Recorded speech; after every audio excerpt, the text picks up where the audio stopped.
How to put the same song on multiple Instagram stories. Hi everyone, this is Max. I hope you are doing great, so let's start without wasting time. First of all, open up your Instagram application.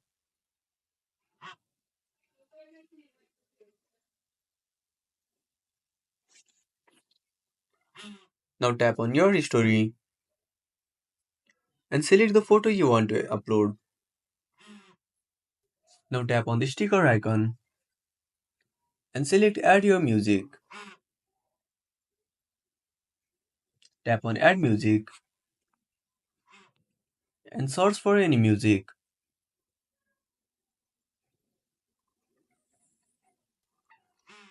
Now tap on your story or tap on the arrow icon.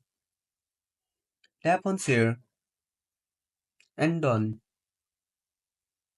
Again tap on your story and select any other photo and repeat the same process of adding music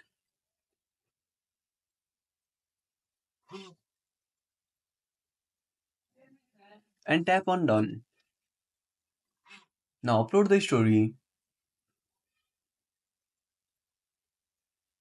So that's it. If you found this video helpful, smash that like button and subscribe our channel for more awesome content. Have a warning question, want to suggest a topic?